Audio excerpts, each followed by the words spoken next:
नमो हरिभूताणं नमो सिद्धाणं नमो आयर्याणं नमो अध्यायाणं नमो लोये सवसाहुणम्।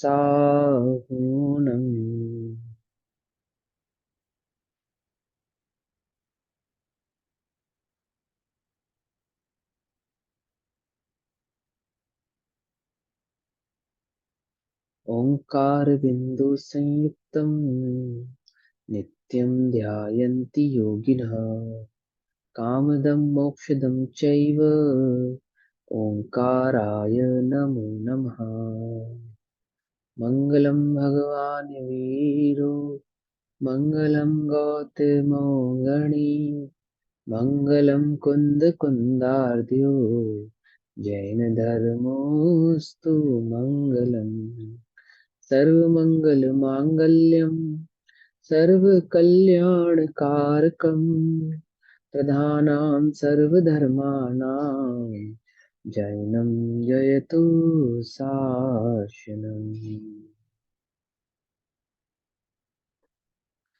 नमः समय साराय स्वानुभूत्या चकासते चित्स्वभावाय भावाय सर्वभावान्तरच्छिदे।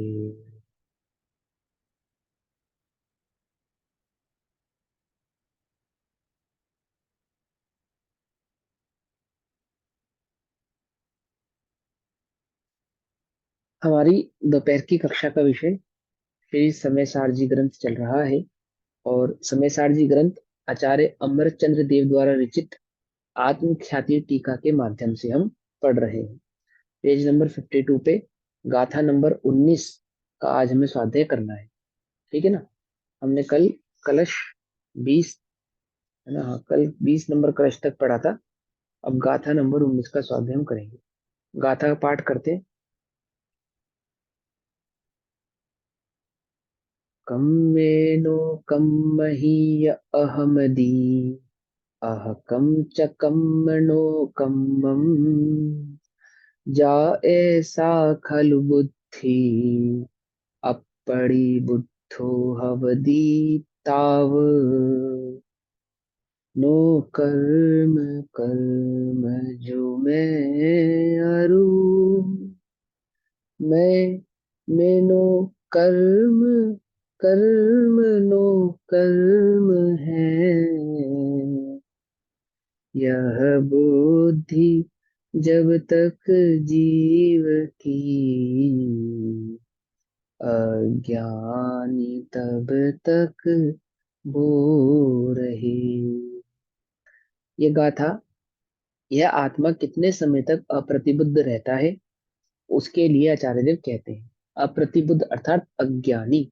अपने आत्मा का अपने स्वरूप का ज्ञान न होना, अप्रतिबुद्ध अपने ही प्रति अपना ही ज्ञान न होना। गाथार्थ पढ़ेंगे। संस्कृत का गाथार्थ है कर्मणि नो कर्मणि चह मित्यमकम च कर्म नो कर्म याव देशा खलु बुद्धिर प्रतिबुद्धो भवति तावत।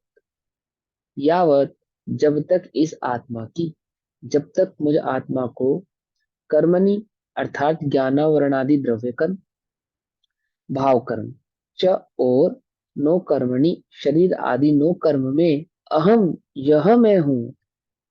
समझ में आई बात। यह मैं हूं शरीर को क्या, यह मैं हूं अथवा मेरा है। और संसार आदि की सामग्री घर परिवार व्यापार आदि मैं इनका हूं, ये मेरे हैं। ठीक है ना। और द्रव्य कर्म माने ज्ञान वर्ण आदि कर्मों को, सूक्ष्म ज्ञान आदि को, यह मेरा है ना, ये ज्ञान मेरा है। ज्ञान गुण की अपेक्षा से नहीं, सूक्ष्म आदि की अपेक्षा से, सूक्ष्म आदि की अपेक्षा से। ठीक। मोह आदि को, क्रोध आदि कषायों को ये मेरे हैं। पाप पुण्य के उदयों को यह मेरे हैं। अथवा मैं हूँ, पुण्य रूप मैं हूँ, पाप रूप मैं हूँ, ज्ञानावरण आदि कषाय रूप मैं हूँ, मोह आदि रूप मैं हूँ। इस प्रकार जब तक और अहकम कर्म नो कर्म इति, मुझ में आत्मा में यह कर्म नो कर्म है, मैं इनका हूं या ये मुझ में है, ऐसा कलु बुद्धि ऐसी बुद्धि है तावत तब तक अप्रतिबुद्ध यह आत्मा अप्रतिबुद्ध भवती अर्थात होता है। यह आत्मा, मैं आत्मा, मुझे अनुभव नहीं हो रहा, आत्म अनुभव नहीं हो रहा, मुझे सम्यक दर्शन नहीं हो रहा। क्यों नहीं हो रहा मुझे सम्यक दर्शन? हे आचार्य देव, मैं कब तक अप्रतिबुद्ध रहूंगा? कब तक मुझे आत्मानुभूति नहीं होगी? कि जब तक तू कर्म नो कर्म आदि को मैं हूं और मेरे हैं ऐसा मानेगा, तब तक तुझे आत्मानुभूति नहीं होगी, अप्रतिबुद्धि रहने वाला है तू। जैसे स्पर्श रस गंध वर्ण आदि भावों में तथा चौड़ा तल बड़ा उदर आदि के आकार परिणीत हुए पुद्गल के स्कंधों में यह घट है। इस प्रकार और घड़े में यह स्पर्श रस गंध वर्ण आदि भाव तथा चौड़ा तल बड़ा उदर आदि के आकार रूप परिणति पुद्गल स्कंध है। इस प्रकार वस्तु के अभेद से अनुभूति है। देखो क्या कहते हैं, टीका कहते हैं जैसे पुद्गल के कौन कौन से गुण है? कि एक तो उसके आकार रूप गुण होना। घड़ा है ना, घड़ा, घड़े का एक तो आकार रूप गुण होना, मोटा है, बड़ा है, ऊपर से उसका मुंह चौड़ा है, नीचे से उसका तल छोटा है अथवा बड़ा है। और स्पर्श रस गंध वर्ण, जैसे उसमें मिट्टी की खुशबू आती है पानी डालेंगे तो घड़े में से गंध, मिट्टी की गंध उसमें से आएगी। छूने में वो कोमल है अथवा मजबूत है, कच्चा है अथवा पक्का है। ठीक है। और फिर घड़े के पानी का स्वाद कैसा आता है? होता हुआ पानी का स्वाद है, लेकिन उसमें जब मिट्टी का स्वाद भी घुलकर आता है तो वह मिट्टी का स्वाद, स्पर्श रस गंध और वो घड़े का रंग, घड़े का रंग, तो वर्ण, और उसका चौड़ा लंबा छोटा आदि जो पना है। इस प्रकार और घड़े में यह स्पर्श रस गंधवर्ण आदि भाव तथा चौड़ा तल उदर आदि के जो आकार रूप परिणत पुद्गल स्कंध है, इस प्रकार वस्तु के अभेद से अनुभूति होती है। अभेद से अनुभूति होती है। इसी प्रकार कर्म मोह आदि अंतरंग परिणाम तथा नोकर्म शरीर आदि बाह्य वस्तुएं की जो ये सब पुद्गल के परिणाम हैं और आत्मा का तिरस्कार करने वाले हैं, उनमें यह मैं हूँ इस प्रकार, और आत्मा में यह कर्म मोह आदि अंतरंग तथा नोकर्म शरीर आदि बहिरंग आत्मा के तिरस्कारी, आत्मा का तिरस्कार करने वाले पुद्गल परिणाम है। इस प्रकार वस्तु के अभेद से जब तक अनुभूति है तब तक आत्मा अप्रतिबुद्ध है। देखो इन्होंने दो बातें समझाई, मैं आपको शॉर्ट में समझा देता हूँ, कंफ्यूज नहीं होना। सिंपल सिंपल बात है। एक बात कि पुद्गल को पुद्गल के गुणों से जानना, जैसे घड़ा है, घड़े में आकार है ना, और घड़े में साइज, साइज है हर तरह का, उसका डायमेंशन लगा लो, और उसमें स्पर्शरस गंधवर्ण आदि। जो घड़े को घड़े रूप होकर जानता है वह तो प्रतिबुद्ध है, ज्ञानी है।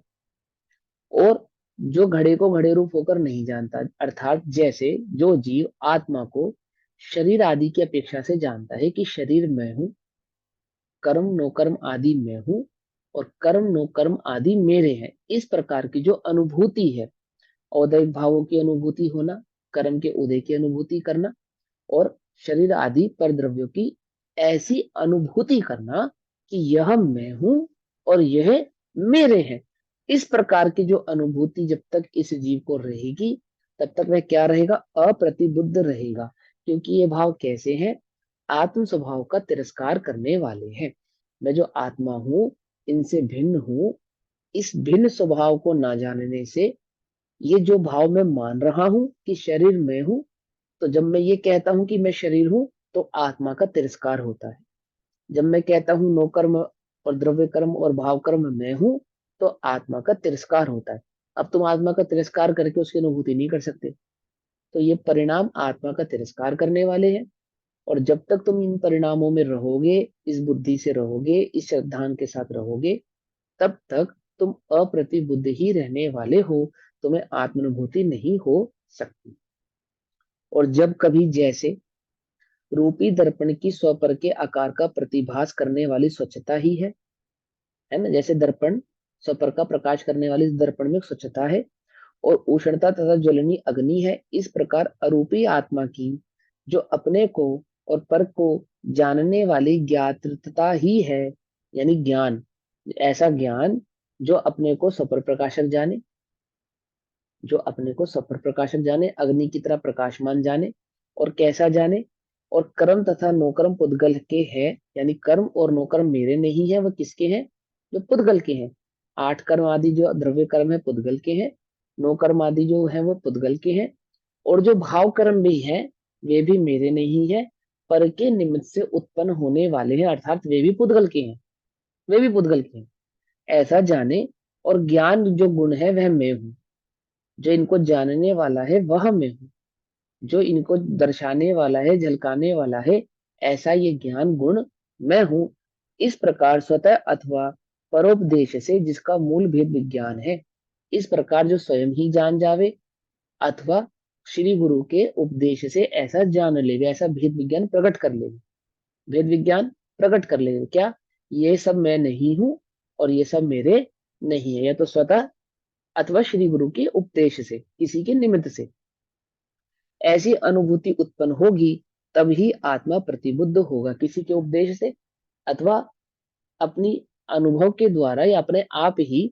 जब वह ये अनुभूति प्रकट करेगा, ये अनुभव करेगा कि मैं आत्मा हूँ, ज्ञान स्वरूपी चैतन्य स्वरूप आत्मा मैं हूँ, और शरीर आदि द्रव्य कर्म नौकर्म आदि पुद्गल द्रव्य ये मेरे नहीं है, ये सब पुद्गल के हैं, मुझसे भिन्न है, ऐसा अनुभव जो प्रकट करता है, तब ये जीव प्रतिबुद्ध होता है, अर्थात सम्यक दर्शन को प्रकट करता है, आत्मा का अनुभव करता है। ठीक है ना।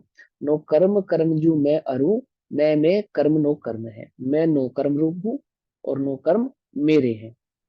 यह बुद्धि जब तक जीव की, तब तक अज्ञानी वह रहे, तब तक वह जीव अज्ञानी ही रहने वाला है। भावार्थ, ननु कथमय प्रतिबुद्धो लक्षित। अच्छा, जैसे स्पर्श, स्पर्शादि में, जैसे स्पर्शादि गुण किसके होते हैं, पुद्गल के, स्पर्श आदि गुण होते हैं पुद्गल के। तो जैसे स्पर्श आदि में पुद्गल का और पुद्गल में स्पर्श आदि का अनुभव होता है, अनुभव होता है, दैट मीन्स ये दोनों एक ही है, स्पर्श आदि पुद्गल है, पुद्गल स्पर्श आदि है। स्पर्श रस गंध वर्ण पुद्गल के हैं और पुद्गल स्पर्श रस गंध वर्ण वाला है, ऐसा। अर्थात तो दोनों एक रूप अनुभव में आते हैं। ठीक उसी प्रकार जब तक आत्मा को कर्म नो कर्म में आत्मा की और आत्मा में कर्म नो कर्म की भ्रांति होती है, भ्रांति होती है मतलब आत्मा को नो कर्म और कर्म वाला मानता है, और कर्म और नो कर्म को आत्मा मानता है, यानी शरीर को मैं आत्मा हूं ऐसा मानता है, शरीर आत्मा है ऐसा मानता है, अथवा आत्मा शरीर है ऐसा मानता है। अब आत्मा तो कहने का व्यवहार है, माने मैं शरीर हूं ऐसा मानता है, और शरीर मेरा है ऐसा मानता है। इसी प्रकार से शरीर संबंधी उत्पन्न होने वाले परिणाम मैं हूं ऐसा मानता है, और ये परिणाम मेरे हैं ऐसा मानता है। ठीक है ना। देखो, ये आत्मा भी पुरुष शरीर में आ गया तो पुरुष संबंधी विचार आ रहे हैं, और यही आत्मा स्त्री के शरीर में चला जाएगा तो स्त्री संबंधी विचार आ जाएंगे, आने लगेंगे, और यही आत्मा तिरंज गति में चला जावे तो तिरंज तिरंज संबंधी विचार आने लगते हैं। ये तो स्पष्ट हो गया कि ये विचार मेरे नहीं है, शरीर के हैं, शरीर आश्रित है। ये तो इसी से स्पष्ट होता है। क्यों, जिन विचारों को मैं अपना मान रहा हूँ, ये तो विचार इसी बात से सिद्ध होते हैं कि मेरे नहीं है, क्योंकि ये द्रव्य कर्म और नो कर्म के अधीन है। जैसा द्रव्य कर्म और नो कर्म होगा वैसा विचार उत्पन्न होगा। खरगोश को कभी दहाड़ते हुए सुना तुमने? नहीं। और शेर को मिनमिनाते हुए? बकरी मिनमिनाती है, शेर दहाड़ता है, और शेर का जीव निकल के बकरी के शरीर में चला जावे तो वो मिनमिनाने लगेगा। कुछ बात समझ में आ रही है? तो ये तो स्पष्ट हो गई बात कि वह जो विचार उत्पन्न हुआ है आपको, भाव कर्म जिसको आप कह रहे हो, वो शरीर आश्रित है। कुछ बात समझ में आ रही है ना? पकड़ में आ रही ना? अब स्त्री स्त्री जैसा विचार करे, पुरुष पुरुष जैसा विचार करे, त्रिंस त्रिंस जैसा विचार करे, देव देव जैसा विचार करे, और नारकी नारकियों जैसा विचार करे।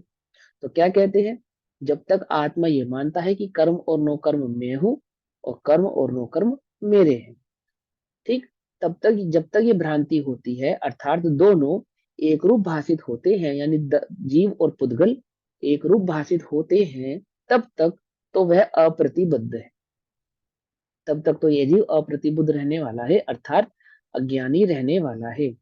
और जब वह यह जानता है कि आत्मा तो ज्ञाता ही है, मैं तो कैसा हूं, ज्ञाता ही हूँ, ज्ञान गुण आदि से संपन्न होने के कारण, ज्ञान का कर्ता ही मात्र होने के कारण ज्ञान ही हूँ, ज्ञाता ही हूँ, दैट मीन्स ज्ञान ही हूँ, मैं ही ज्ञान हूँ, ज्ञान ही मेरा है, दोनों बातें समझ में, और भेद रूप से भी अभेद रूप से भी। और कर्म नो कर्म पुद्गल के ही हैं, ये कर्म और नो कर्म आदि जो भाव हैं, ये मेरे नहीं है, ये किसके हैं? ये पुद्गल के हैं। तभी वह प्रतिबुद्ध होता है, तभी वह ज्ञानी होता है, अनुभवी होता है, आत्मानुभव को प्रकट करता है। जैसे दर्पण में अग्नि की ज्वाला दिखाई देती है, वहां यह ज्ञात होता है कि ज्वाला तो अग्नि में ही है ना। दर्पण उष्ण होता नहीं है, दर्पण में अग्नि प्रवेश करती नहीं है, वह दर्पण में प्रविष्ट नहीं है। और जो दर्पण में दिखाई दे रही है, वह दर्पण की स्वच्छता ही है। ठीक है ना। इसी प्रकार कर्म नो कर्म अपने आत्मा में प्रविष्ट नहीं है। कर्म नो कर्म आत्मा में झलक तो रहे हैं दर्पण की भांति, परंतु वे आत्मा में, मुझ में प्रविष्ट होते नहीं है। आत्मा की ज्ञान स्वच्छता से ऐसी ही है कि जिसमें ज्ञेय का प्रतिबिंब दिखाई दे। इसी प्रकार कर्म नो कर्म ज्ञेय है, इसलिए वे प्रतिभासित होते हैं, प्रतिबिंबित होते हैं। है ना, याद है ना वो मणि, सूर्यकांत मणि तालाब में दिखाई दे रही थी, तालाब में नहीं है। ऐसे ही ये कर्म नो कर्म द्रव्य कर्म आत्मा में, मुझ में दिखाई दे रहे हैं, रिफ्लेक्ट हो रहे हैं, बट ये मुझ में नहीं है। ऐसा भेद ज्ञान रूप अनुभव आत्मा को या तो स्वयं हो जावे, या तो श्री गुरु आदि के उपदेश से हो, तभी वह प्रतिबुद्ध होता है, अर्थात ज्ञानी होता है। अब इसी अर्थ का सूचक कलश रूप काव्य कहते हैं। इसी गाथा को कलश के माध्यम से कल सूचित करते हैं आचार्य अमरचंद्र देव।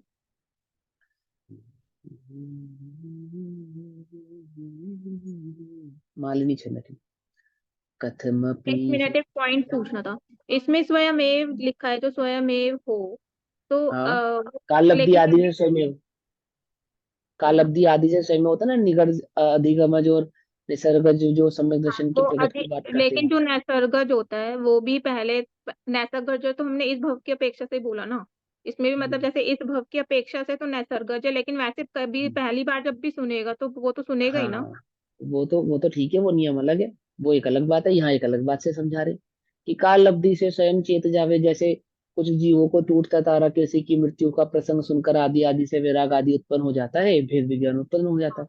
वह ठीक है कि वह पांचों लब्धियां होंगी, उसको देखना आदि पांचों लब्धियां होंगी, वो एक अलग विषय है। यहाँ वे बता रहे हैं कि या तो श्री गुरु के उपदेश से समझ जावे, या आपो आप समझ जावे। ठीक है ना, वरना कोई समझाने जी। के लिए समझाए तब समझे, या स्वयं ही समझ हाँ, जावे। जैसे तीर्थंकर दोनों। आदियों को होता है सबको ये कभी अरे, किसी निमित्त बनने से। तीर्थंकरों को तो जन्म से ही सम्यक दर्शन होता है। हाँ, जैसे वो कैसे भी हो आहार सकता है। आदि की अनुमोदना करके चार त्रयंच गति के जीव देव गति आदि में चले जाते हैं, ज्ञान हो जाते हैं, प्रतिबद्ध हो जाते हैं, आदि आदि होता नहीं होता। अथवा पूर्व भव की देशना याद आ जाने से वर्तमान में जो अवस्थाएं होती है जैसे उस वो समय भरत में के गर्भ की 923 पुत्र है। हाँ हाँ, 999 पुत्र जो है, 900 जितने भी है वो क्या होते हैं? एक इंद्रिय पर्याय से आते हैं, है दो ना। इंद्रिय एक इंद्रिय दो इंद्रिय की पर्याय जाए से से। आते हैं। हाँ, दो दो इंद्रियों से आते हैं और जन्म लेते हैं, और सम्यक दर्शन प्रकट करते हैं, उसी भाव से मोक्ष चले जाते हैं। समझे ना। तो स्वतः ही जिनके भव का अंत, मतलब कर्णन युग में भी ये नियम है कि भवी जीव जिसके भव का अंत आ गए हैं, अब जिसको मोक्ष जाना ही जाना है, और उसने एक बार भी सम्यक दर्शन प्रकट नहीं किया, एक बार भी नहीं किया पूरे जीवन काल में, मतलब पूरा अनादि से, और अब उसका अंत आ गया, तो आखिरी भव में सम्यक दर्शन प्रकट करके, केवल ज्ञान प्रकट करके मोक्ष चले जाते हैं। अब उसको देखना लब्धि आदि सारी सारी लब्धियां उसी भव में प्रकट हो जाती हैं, जिसको अनादि से प्रकट नहीं हुई थी। कर्णन युग में है ना ये सिद्धांत भी। तो ये हम्म। स्वयं ही और आदि है, ये उसे अपेक्षा से कहा। हाँ, कलश 21, कलश नंबर 21, पेज नंबर 54।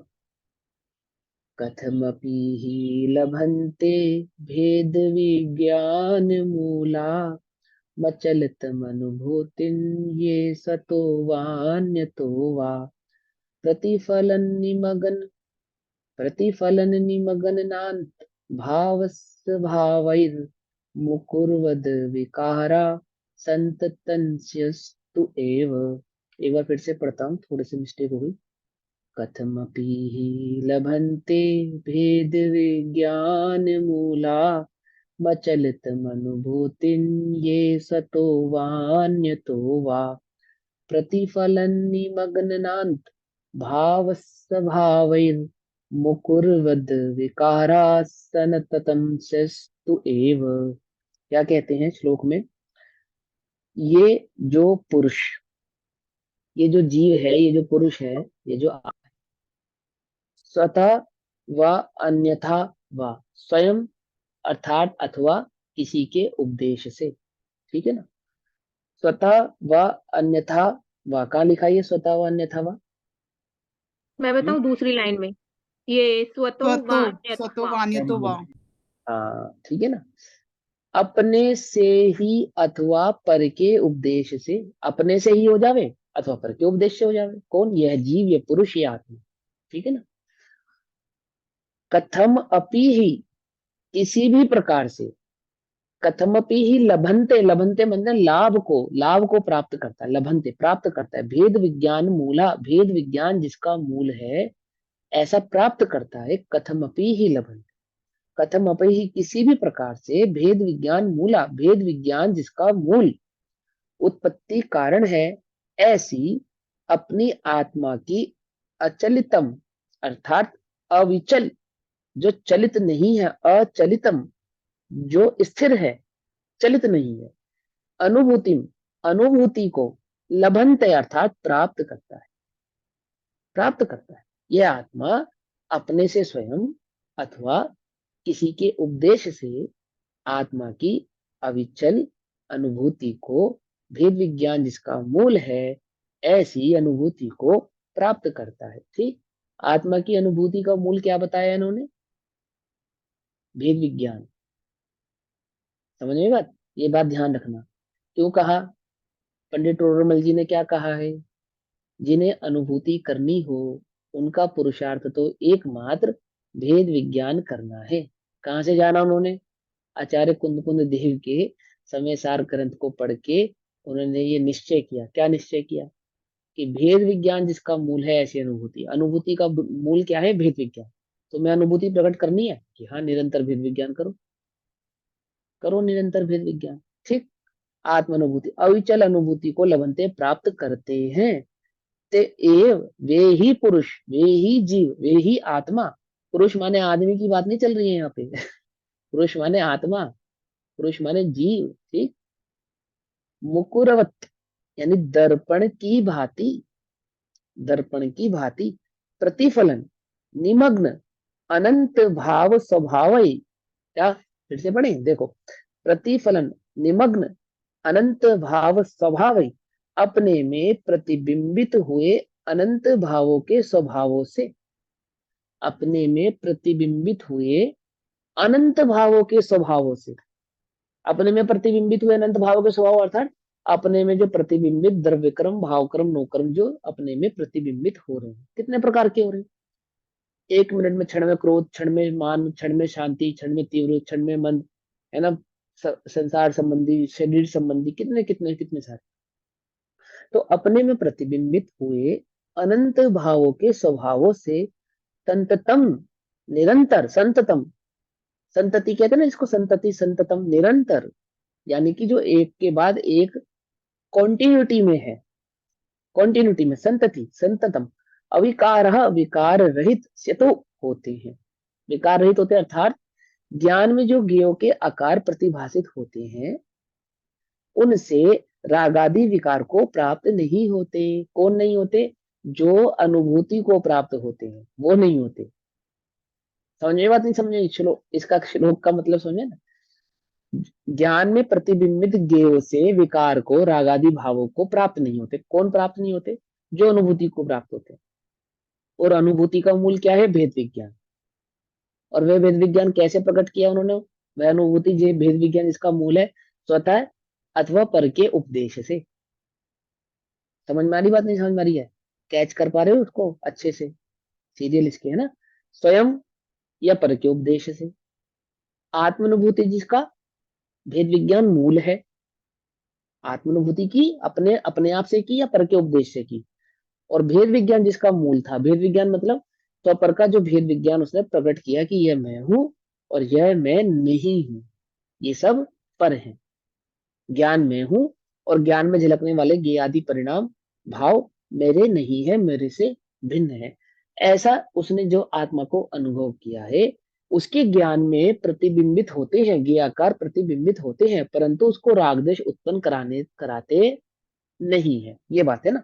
अनंत भावों के स्वभावों से निरंतर विकार रहित होते हैं, अर्थात ज्ञान में जो ज्ञों के आकार प्रतिभाषित होते हैं, उनसे रागादि विकार को प्राप्त नहीं होते।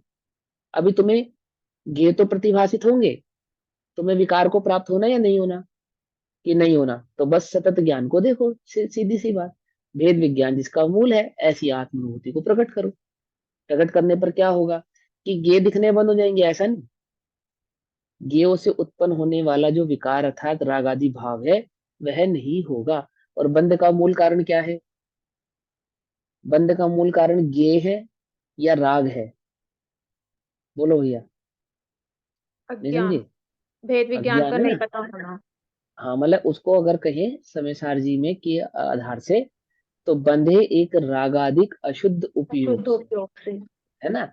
बंध का कारण राग है, और राग का होने का कारण अज्ञान है।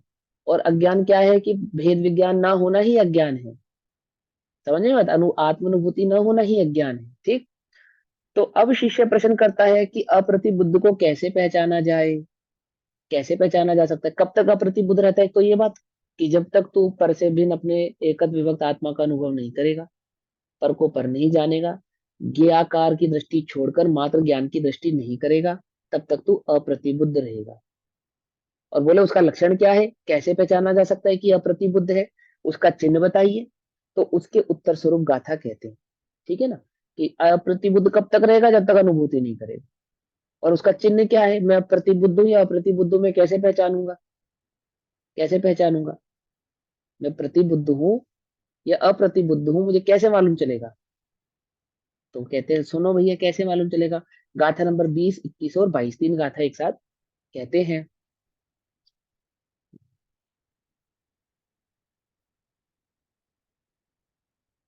अहमेदम एदमहम, अहमेतस्य मही अथिमम एदम, अन्नम जम पर दव्वम, सचित चित्तमिसं वा। फिर से पढ़ते हैं। अहमेदम, यह मैं हूँ। अहमेदम, यह मैं हूँ। एदमहम, ये सब मेरे हैं। है ना। अहमेदम, ये सब मैं हूँ। एदमहम, ये सब मेरे हैं। अहमेदस्य, अहमेदस्य मही, मैं और ये एक है। अहमेदस्य, ये और मैं एक ही है। ठीक है ना। यानी क्या, साधारण भाषा में कहें, पर मैं हूं, पर मेरे हैं, अथवा पर और मैं एक ही है। मही अथी मम एदम, ये सब मेरे ही हैं। अर्णम, आत्मा से, जम, भिन्न, पर दव्वम, पर द्रव्य। अर्णम, अन्नम या अर्णम, आत्मा से भिन्न, जम भिन्न, ये जो है ना, जो जिनको अपना कह रहा था। पर दव्वम, पर द्रव्यों से, सचित्ता चित्त मिसंवा। देखो, सचित, अचित और मिश्र। सचित, अचित और मिश्र, व ये सब, जब तक इस जीव को, पहला लक्षण बता रहे हैं, सचित अचित और मिश्र। सचित माने स्त्री पुत्र, ये रिश्तेदार, ये सब मेरे हैं, मैं इनका हूं, ये और मैं एक ही है। ठीक। अचित, व्यापार, धन, गाड़ी, बंगला, मकान, दुकान, वस्त्र आदि, ये सब मेरे हैं, ये सब मैं हूं, और हम एक हैं। दो बातें। और मिश्र, ये संसार, देश, है ना, और ये समाज, और क्या नाम है आपका, जितना भी ये सारा कुटुंब हो गया बाहर का, देश समाज संसार, ये सारा सब कुछ इसमें लगा लो। तो ये सब मैं हूं, ये सब मेरे हैं, और हम एक हैं। ऐसा जो मानता है, एक बात हो गई ना। अहमेदम एदमहम, अहमेदस्य मही अथिमम एदम, अननम जम पर दव्वम, सचित्ता चित्त मिस्सम वा। आगे। असीमं पूर्वमेधम् अदस्य एदस्य अहं पि आसि पूर्वं हि हो हि दीपुनो ममेदम् एदस्य अहं पि होस्सामि। आहा, क्या लिखा देखो। आसी मम पूर्वमेदम, ये मेरे पहले भी थे। पूर्वमेदम, पूर्व में भी थे, पूर्व पहले। आसी मम पूर्वमेदम एदस्य अहम पि आसी पूर्वम ही, मैं भी इनका पहले था। है समझ में? हो ही दीपुणो ममेदम, फिर से ये सब मेरे होंगे। फिर से ये सब मेरे होंगे। समझे ना? हो ही दी होंगे, हो ही दी होंगे, भविष्य में होंगे। पुनो फिर से, ममेदम मेरे, अदस्य अहम पी हो सामी, और मैं भी इन सब का होऊंगा पूर्व में, आगे पूर्णों भविष्य का में। आप अर्थ फिर से कर रहे हो ना, पूर्णों का अर्थ पीछे भी और दे हाँ, रखा है। हाँ, हाँ, और यानी फिर से होता है। पुणो यानी पूर्ण, पुणो, कहते हैं ना, क्या कहते हैं, पुनः पुणो, पुनः पुनः, पुनः पुनः। पुनः। हाँ, पुनः, पुनः फिर से, फिर से, रिपीट, रिपीट है ना, पुनः। आसीमम, आसीमम पूर्व में, इसमें तो अर्थ कहाँ दे रखा है? प्राकृत का तो अर्थ नहीं दे रखा है इसके अंदर। नहीं दे रखा है संस्कृत इसमें के, ना, नीचे वाली जब हम संस्कृत की गाथा दे रखी होती है ना हाँ उसके संस्कृत अकॉर्डिंग। में दे रखे हैं। संस्कृत का दे रखा है ना। हाँ ठीक संस्कृत है, में भी संस्कृत पुनः का ही दे शब्द रखा दे है। रखा है ना संस्कृत हाँ, में। पूर्ण ही शब्द है, पूर्ण माने फिर से। ठीक है ना। आसीमम पूर्वमेदम एदस्य अहम पि आसी पूर्वम ही हो हि दीपुनो ममेदम एदस्य अहं पीहोस्सामि। एयं तु असद्भूतम्, असद्भूत, एयं तु, इस प्रकार, इस प्रकार, एयं तु असबुद्धम, असबूदम आदव्यपम करेदि सम्मूढ़ो भूदत्थम जानतो न करेदिदूतम असम्मूढ़ो। क्या? एयं तु असबूदम, इस प्रकार, असदभूत, असबूदम, असदभूत, असदभूत अर्थात जो एग्जिस्ट नहीं करता, अर्थात मिथ्या। ठीक है ना, झूठा, कल्पित। एयं तु इस प्रकार, असबूदम जो कल्पित या मिथ्या है, आदवियपम करेदि सम्मूढ़ो विचार को करता है, वह सम्मूढ़ो यानी कि मूढ़ है। किस प्रकार के विचारों को जो करता है? इस प्रकार के मिथ्या विचारों को जो करता है वह मूढ़ है, अर्थात अज्ञानी। क्या है अज्ञानी का लक्षण? कि द्रव्य कर्म, नो कर्म, भाव कर्म मेरे हैं, मैं इनका हूँ। ये मेरे पहले भी थे, मैं भी इनका पहले था। ये सब मेरे भविष्य में होंगे और मैं भी भविष्य में इनका होऊंगा। इस प्रकार की मिथ्या कल्पना जो करता है, ठीक, वह कैसा है? सम्मूढ़ो, अज्ञानी है, मूढ़ है, अर्थात मिथ्या दृष्टि है। भूदत्थम जान तो, भूदत्थम यानी भूतार्थ, जो एग्जिस्ट करता है, जो एक्चुअल में है, जो सच है, वास्तविक है ना, निश्चय है, भूतार्थ है, वास्तविक है।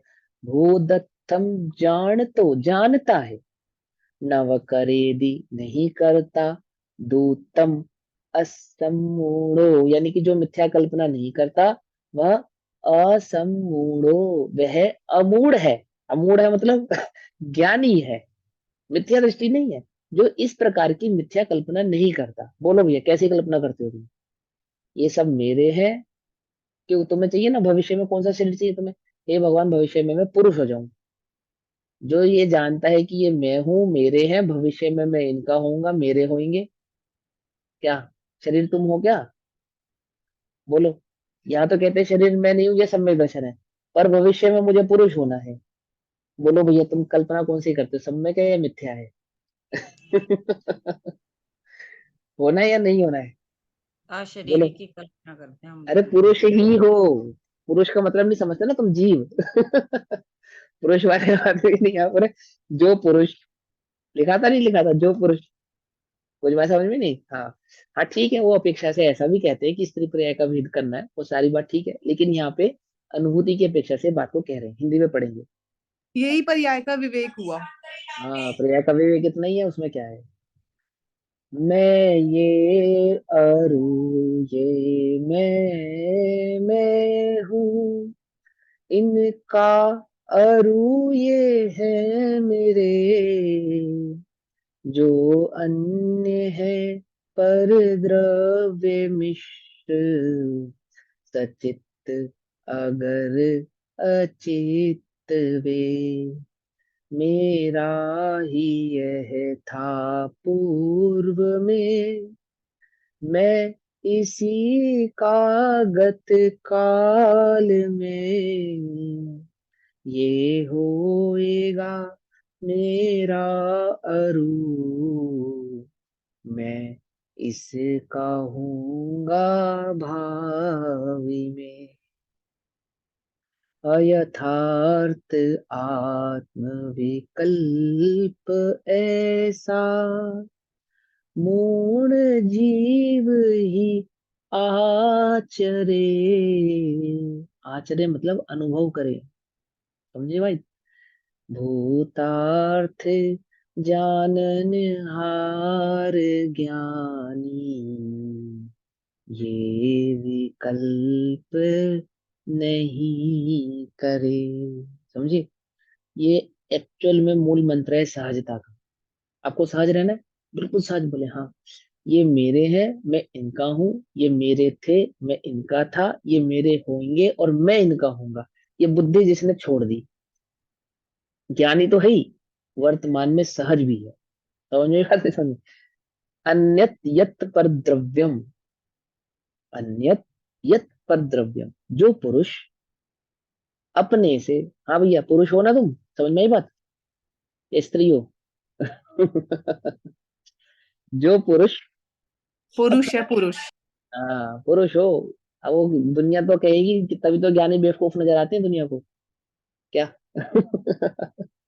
कि तुम तो साक्षात हमें स्त्री दिखते हो, कि तुम्हें दिखते हैं, हमें हमसे पूछो, हम पुरुष है। पुरुष है अर्थात आत्मा है ना। जो पुरुष, जो पुरुष का अर्थ होता है जो पुरुषार्थी, जो पुरुषार्थी है ना, वे सब पुरुष है।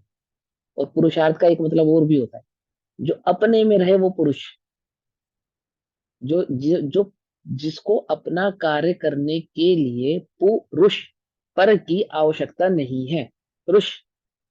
समझे बात, अपना कार्य करने के लिए जिसे पर की आवश्यकता नहीं है, वो पुरुष है, सक्षम, उसको पुरुष कहते हैं। तो तुम्हें अपना संवेदन प्रकट करने के लिए किसकी आवश्यकता है, अपना मोक्ष प्रकट करने के लिए किसकी आवश्यकता है, अपना अनुभव करने के लिए किसकी आवश्यकता है, किसी की नहीं, पुरुष है। एक द्रव्य को अपना कार्य करने के लिए बीजा द्रव्य यानी दूसरे द्रव्य की आवश्यकता है क्या, तो छह द्रव्य पुरुष है। का समझ में ही बात नहीं, समझ में।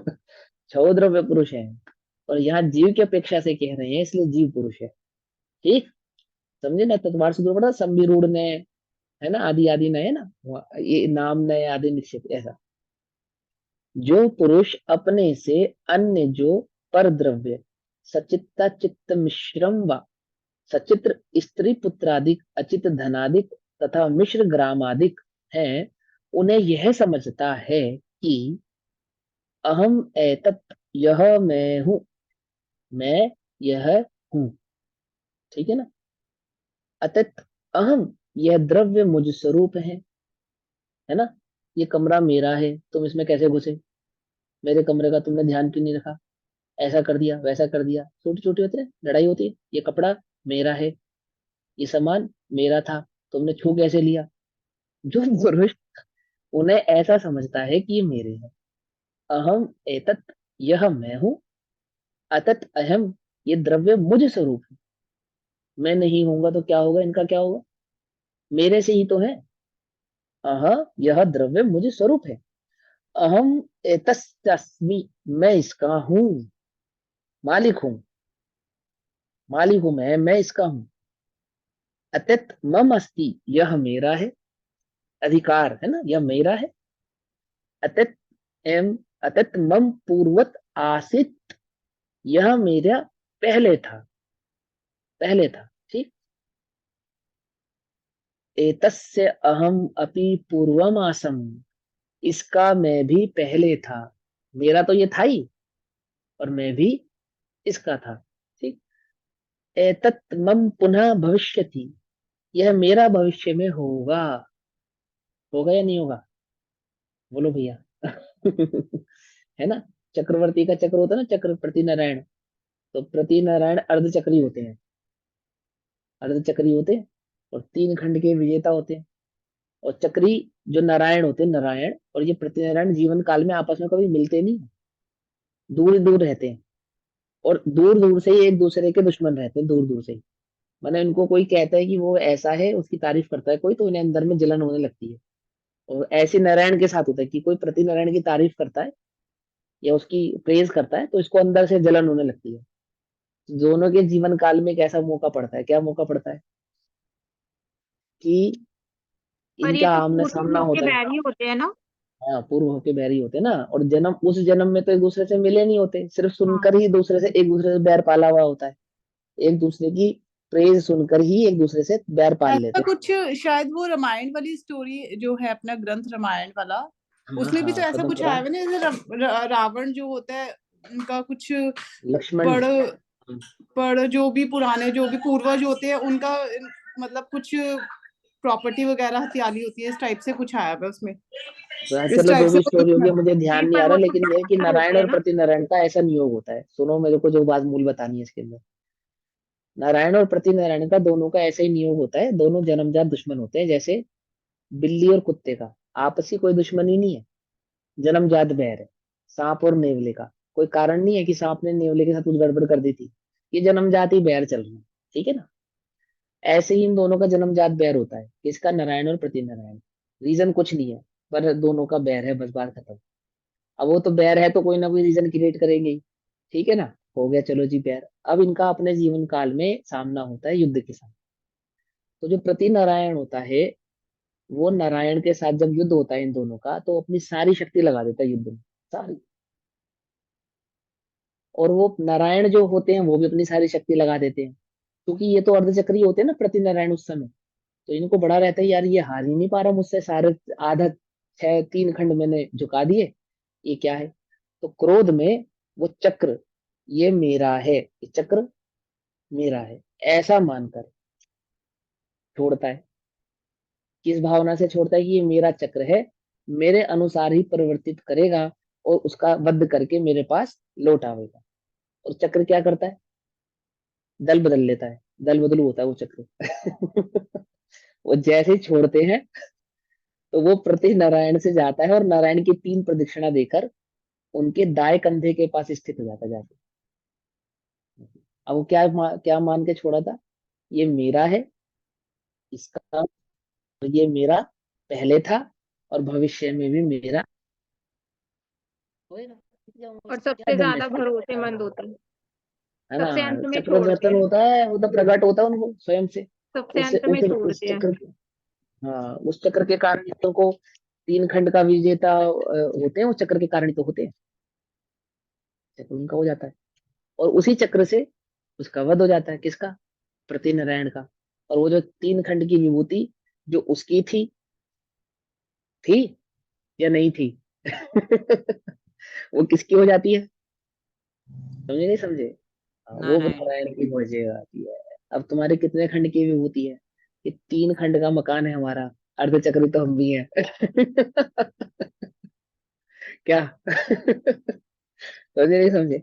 जिसके तीन कमरों का मकान है वो भी अर्धचक्री है, उसके भी तीन खंड है, क्यों। ठीक है ना, तो क्या कहते हैं, एतस्य अहम अपि पूर्वम आसम, इसका मैं भी पहले था।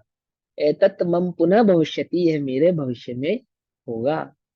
अहम अपि एतस्य भविष्यामि, मैं भी इसका भविष्य में होऊंगा।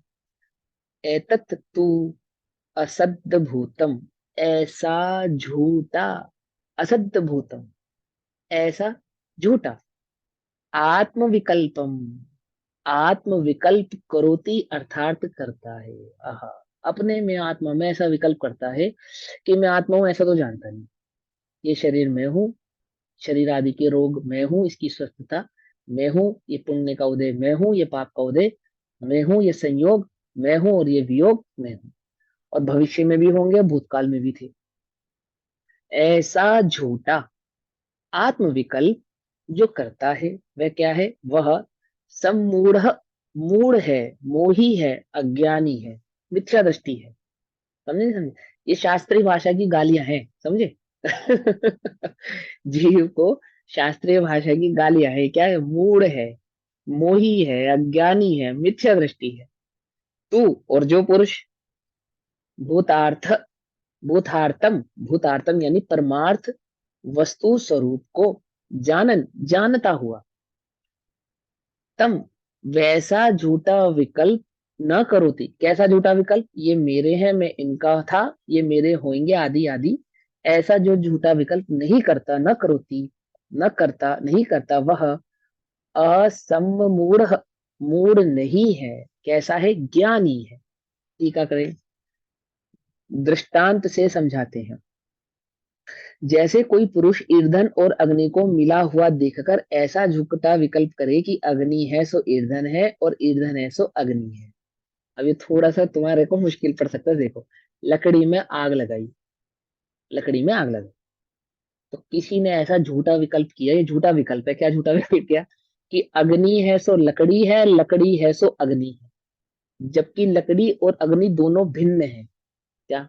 लकड़ी का स्वभाव भिन्न है और अग्नि का स्वभाव भिन्न है या भिन्न नहीं है? बोलो। पानी पे तैरेगी अग्नि, ये लकड़ी तैरेगी? बोलो, समझे ना? और खाना पकाने के लिए अग्नि की आवश्यकता पड़ेगी या लकड़ी की आवश्यकता पड़ेगी? बोलो भैया, बात दोनों समझ की। में आ रही है? अग्नि हाँ, की। दोनों की यस। दोनों की जरूरत नहीं पड़ेगी। जिस नए से पूछ रहे हो उस नए से जवाब दो। ठीक है ना? कैसे दोनों की ठीक है कैसे ना? पड़ेगी? एक सेकेंड, दोनों अरे की वो कैसे लकड़ी पड़ेगी? लकड़ी जरूरत पड़ेगी, लकड़ी में आग लगाएंगे, उस हम अपेक्षा लोग से कह लकड़ी रही है। जला के कैसे खाना खाना, बनाते हैं कैसे ना। लकड़ी रखनी अरे पड़ेगी? मुझे मालूम है भैया, मुझे मालूम है। ये इनकी अपेक्षा एक सेकंड में समझ रहे हैं हम। समझो, तो लकड़ी और अग्नि दोनों क्या है? एक नहीं है, भिन्न है। तो क्या कहते हैं कि जैसे कोई पुरुष ईंधन यानी कोयला, लकड़ी, कंडा आदि और अग्नि को मिला हुआ देखकर, एक में हो रहे हैं, कोयला और अग्नि एक में हुए हैं, लकड़ी और अग्नि एक में हुए हैं, उन्हें देखकर ऐसा झुकता विकल्प करे कि अग्नि है सो ईंधन है और ईंधन है सो अग्नि, यानी कोयला, कंडा, लकड़ी आदि ही अग्नि है, अथवा अग्नि ही कोयला, लकड़ी, कंडा आदि है। अग्नि का ईंधन है, ईंधन की अग्नि है, अग्नि का ईंधन पहले था, ईंधन की अग्नि पहले थी, अग्नि का ईंधन भविष्य में होगा और ईंधन की अग्नि भविष्य में होगी। ऐसा ईंधन में ही अग्नि का विकल्प करता है, वह झूठा है। ईंधन में अग्नि का विकल्प करता है ना, वो झूठा है। उससे अप्रतिबुद्ध अज्ञानी कोई पहचाना जाता है। अज्ञानी की क्या पहचान है? ये पूछा था ना कि मैं अप्रतिबुद्ध हूँ या प्रतिबुद्ध हूँ, मेरी क्या पहचान है? कि यही पहचान है। तू देख कि तू अग्नि और ईंधन की भिन्नता को जानता है या उन्हें एक मानता है, ऐसा। इसी प्रकार कोई आत्मा परद्रव्य में ही असत्यार्थ आत्म विकल्प करे, आत्मा का विकल्प करे कि मैं यह परद्रव्य हूं, अर्थात मैं शरीर हूं, अथवा मैं नो कर्म हूं, द्रव्य कर्म हूं, भाव कर्म हूं। यह परद्रव्य मुझ स्वरूप है, यह मेरा परद्रव्य है, मैं परद्रव्य में हूं, मेरा यह पहले था, मैं इसका पहले था, मेरा यह भविष्य में होगा, मैं इसका भविष्य में होऊंगा। ऐसे झूठे विकल्पों से अप्रतिबुद्ध अज्ञानी पहचाना जाता है। और अग्नि है वह ईंधन नहीं है, ईंधन है वह अग्नि नहीं है, अग्नि है वह अग्नि ही है और ईंधन है वह ईंधन ही है। अग्नि का ईंधन नहीं, ईंधन की अग्नि नहीं, अग्नि की ही अग्नि है, ईंधन का ही ईंधन है। अग्नि का ईंधन पहले नहीं था और ईंधन की अग्नि पहले नहीं थी। अग्नि की अग्नि पहले थी, ईंधन का ईंधन पहले था। आ रहा है समझ में? नहीं समझ में आ रहा है? अग्नि का ईंधन भविष्य में नहीं होगा और ईंधन की अग्नि भविष्य में नहीं होगी। ऐसे न्याय होता है, इसको सिद्ध करते हैं। LHS to RHS करा है मैथमेटिक्स में? है ना, डेसिमल को भी सिद्ध करना होता है उसके अंदर, ऐसे इसको डेसिमल की सिद्धि कहते हैं। भविष्य में नहीं था, अग्नि की अग्नि ही भविष्य में होगी और ईंधन का ईंधन ही भविष्य में होगा। इस प्रकार जैसे किसी को अग्नि में ही सत्यार्थ अग्नि का विकल्प हो, सो प्रतिबुद्ध का लक्षण है, यानी ज्ञानी का लक्षण है, जो अग्नि को ईंधन से भिन्न जाने और किसी भी प्रकार से, न भूत न भविष्य न वर्तमान, किसी भी प्रकार से, है ना, कि जब ज्ञानी हुआ तो ज्ञानी को यह विकल्प नहीं कि पहले में मिथ्या दृष्टि था। क्या मिथ्या दृष्टि था, मतलब ये पहले मिथ्या दृष्टि का परद्रव्य है और ज्ञानी का परद्रव्य नहीं है, ऐसा नहीं। जब मुझे नहीं मालूम था कि ये मेरे नहीं है, तब भी मेरे नहीं थे और भविष्य में भी मेरे नहीं होंगे। समझे? तुम्हें आत्मानुभूति हुई कि नहीं हुई, तो फिर परद्रव्य मेरे हो गए कि नहीं हुए? अब भी नहीं हुए, कभी नहीं हो सकते, कभी थे नहीं, कभी हो सकते नहीं। राग आदि का कर्ता तो मैं हूं ना, कोई मूड मिथ्या दृष्टि कहे कि हाँ करता भी है, ऐसा भी है ना कर्ता के अपेक्षा से, कि पहले भी तू इनका कर्ता नहीं था, भविष्य में भी तू इनका कर्ता नहीं होगा और वर्तमान में भी तू इनका कर्ता नहीं है। ना ये तेरे हैं, ना तू इनका है, ना ये तेरे होंगे, ना तू कभी इनका होगा, ना कभी ये तेरे थे, ना कभी तो इनका था, और ना कभी ये तेरे हो सकेंगे, और ना कभी तू इनका हो सकेगा। श्राप है ये तुझे। क्या कुछ बात समझ में आई नहीं? कि जा, तुझे श्राप देते हैं। क्या श्राप देते हैं? कि ना ये तुझे कभी मिलेगा, ना तू कभी इसे मिलेगा। ये वरदान है, ये आत्मा को वरदान है, ये श्राप नहीं है ये, ठीक। प्रतिबुद्ध लक्षण, इस प्रकार में यह परद्रव्य नहीं हूं, यह परद्रव्य मुझ स्वरूप नहीं है। मैं तो मैं ही हूं और परद्रव्य है वे परद्रव्य ही है। मेरा यह परद्रव्य नहीं, इस परद्रव्य का मैं नहीं था। मेरा ही मैं हूं और परद्रव्य का परद्रव्य है। यह परद्रव्य मेरा पहले नहीं था, मैं इस परद्रव्य का मैं पहले नहीं था। मेरा मैं ही पहले था और परद्रव्य का परद्रव्य ही पहले था। यह परद्रव्य मेरा भविष्य में नहीं होगा, इसका मैं भविष्य में नहीं हूंगा। देखो आचार्य देव को लिखते हुए कितना मजा आ रहा है, आपको पता है कितनी मुश्किल से तो वो लिख रहे हैं, कितनी मुश्किल से लिख रहे हैं वो, मालूम है ना? ताड़ पत्र और कांटे से कुरेद कुरेद के लिख रहे हैं, कितनी मुश्किल है। हमारे जैसा तो बोलने में भी आलस कर रहा है, और वो देखो उनको लिखने में भी आलस नहीं, जानते क्यों? उन्हें मस्ती आ रही है इस बात को, ओहो मैं नहीं हूं इसका। इस एक बात को कितने तरीके से रिपीट किया उन्होंने संस्कृत में भी, समझे नहीं समझे? ये कल्पना करो, लिख, बहुत मेहनत का काम है लिखना, कॉपी पेस्ट वाला सिस्टम नहीं था, फोटो कॉपी कर दी और वो सिस्टम कर दिया। वो कुरेद कुरेद के लिख रहे हैं और मजा ले रहे हैं इस बात का कि ये पहले नहीं था, मैं नहीं था, ये नहीं था, मैं नहीं होऊंगा, ये नहीं होगा, मैं नहीं हूं, ये नहीं है। कितने प्रकार से परद्रव्य का परद्रव्य पहले था, यह परद्रव्य मेरा भविष्य में नहीं होगा, इसका मैं भविष्य में नहीं हूँ, मैं अपना ही भविष्य में होऊंगा, इस परद्रव्य का यह परद्रव्य भविष्य में होगा।